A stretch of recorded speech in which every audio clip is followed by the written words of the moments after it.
From a cramped room in Ojuelegba to the top of the Billboard charts, this is the beat-by-beat playbook of how a kid named Ayodeji became Wizkid and how he turned Afrobeats into a global passport. If you want the unfiltered story, the struggles, the smart moves, the lucky breaks he created, keep watching. Born Ayodeji Ibrahim Balogun, 16 July 1990 in Ojuelegba, Surulere, Lagos, a bustling working-class transit hub where survival skills are learned early.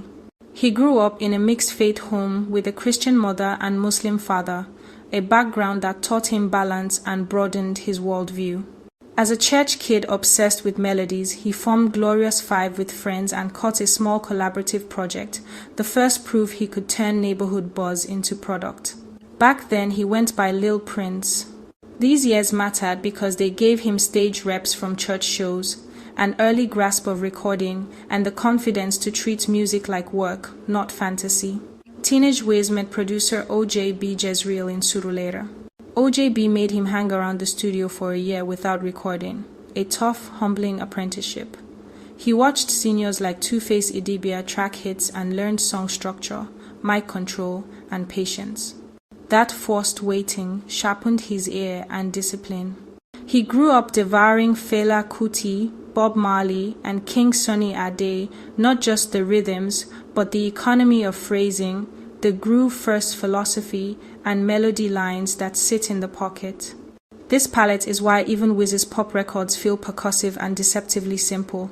Money was tight, access to studios and gatekeepers was a grind.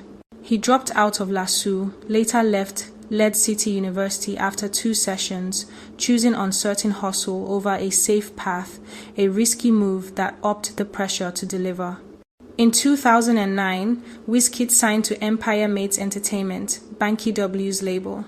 This was crucial because EME offered structure, AR, video budgets, and a pop-leaning strategy to present a very Lagos kid to a Nigeria hungry for a new teen star. Lead single off his debut album, Superstar, hit the sweet spot. Playful teenage charm, clean melodies, and Lagos slang polished for radio. Holla at Your Boy won him Headies Next Rated in 2011, the industry's official heir apparent stamp. Superstar fused Afrobeats, R&B, reggae, dancehall, a blueprint for modern Afropop. It gave a generation its soundtrack with tracks like Love My Baby and Pakurumo and proved he wasn't just a singles artist.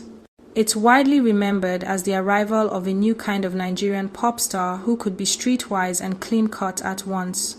Other key singles showed his range. Tease Me, Bad Guys brought club presence and youth swagger. Don't Dull pivoted to indigenous percussion and talking drums, signaling he could tap the street, not just the campus crowd. This duality expanded his base. The pressure to follow up hits, label politics and renegotiations, and the transition from teen idol to adult artist created growing pains. He had to prove longevity, not just a moment. Released via Starboy EME.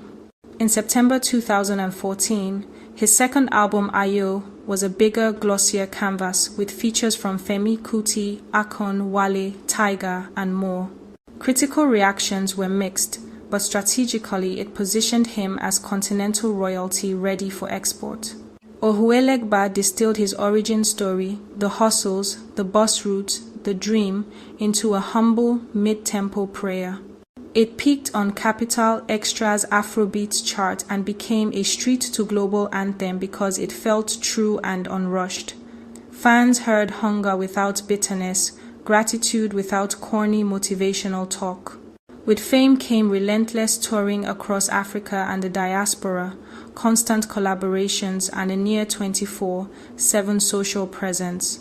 In this period, he became the first Nigerian artist to hit 1 million Twitter followers, showing early mastery of fan cultivation online. When Drake and Skepta jumped on the Ojuelegba remix in 2015, it wasn't charity, it was recognition. The co-sign moved Wiz from African star to global conversation, plugging him into UK grime and North American hip-hop simultaneously. Collaborating on Drake's One Dance, Wizkid helped shape a minimal, tropical groove that fit both radio and streaming culture. Result: number 1 on the US Billboard Hot 100 for 10 weeks, one of 2016's defining global hits. It reset how gatekeepers viewed Afrobeats, not as a niche, but as central to pop. Sounds from the Other Side in 2017 was a hybrid, international-facing record with Caribbean pop textures, proving he could play in the global pop arena without abandoning his cadence. It also marks his RCA, Sony-era move. His collaboration with Beyoncé on Brown Skin Girl turned into a cultural moment celebrating dark-skinned beauty and earned Wizkid his first Grammy for Best Music Video. Beyond the trophy, it cemented him as a trusted collaborator for the biggest names in world pop. Wizkid had already launched Starboy Entertainment in 2013, signing producers like Legendary Beats and Malik Berry, and artists like LAX and later Terry. Becoming a label boss proved he could manufacture hits, not only sing them and invest back into the ecosystem. Made in Lagos in 2020 wasn't loud. It was luxury, quiet, immaculate grooves, restraint, and grown-up songwriting. The standout Essence with Thames became a summer essential. The Justin Bieber remix pushed it into the US mainstream. Essence became the first Nigerian song to crack the Billboard Hot 100 Top 10, and MIL turned Wizkid into a stadium-level world tour force. He doubled down with global tours and a more mature persona fans nicknamed Big Wiz. Subsequent projects and singles have kept him at the center of Afrobeats' export wave, while newer artists treat his playbook as standard. Wizkid took that global recognition to the live stage and rewrote African concert history. In 2018, he became the first African artist to sell out London's O2 Arena in under 12 minutes at Afro Republic. In 2021, he sold out the O2 Arena 3 consecutive nights, each over 20,000 fans. 2022 saw him pack France's biggest indoor arena, Accor Arena in Paris, and become the first Nigerian artist to headline and sell out Madison Square Garden in New York. In 2023, over 0 fans filled Tottenham Hotspur Stadium in London, the biggest UK stadium concert by an African artist. These weren't just concerts, they were proof Afrobeats could fill stadiums outside Africa. Financial constraints from growing up in Ojuelegba meant learning to stretch little into something. You hear that frugality in his minimalist hooks. A full year barred from recording under OJB Jezreel wasn't glamorous, it was frustrating, but it forged patience and craft. Dropping out twice raised stakes with family and public perception, success had to justify the gamble. Navigating from EME to Starboy, then RCA, each transition required renegotiating identity without losing core fans. Why each beat worked. Local truth first, Ojuelegba proved authenticity travels. He didn't chase international by diluting. He doubled down on home. Strategic cosigns. He timed the right remixes with Skepta and Drake, then delivered when the world looked his way with One Dance. His AR instinct as Starboy boss meant nurturing producers, writers who reinforce his sonic identity, making his brand bigger than a single voice. Controlled evolution from Superstar's youthful pop to Ayo's continental reach through the crossover phase to Made in Lagos's global elegance. Each step expanded the circle without snapping it. Wizkid didn't just enter the global stage, he redesigned it to groove at Afrobeats tempo.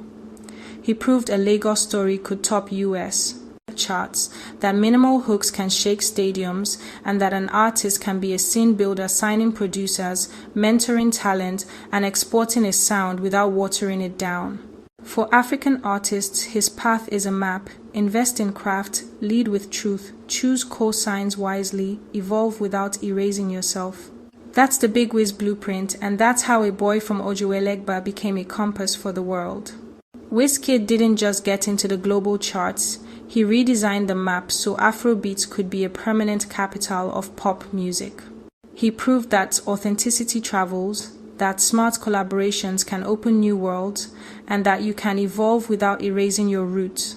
From Ojuelegba Street to Madison Square Garden, from a shy church kid to Big Wiz, he turned his life into a soundtrack for a continent and a blueprint for every African artist who dares to dream stadium-sized. If you love watching celebrity stories like this, do well to click the notification button and subscribe for more videos like this. Help share with friends and family. Thank you.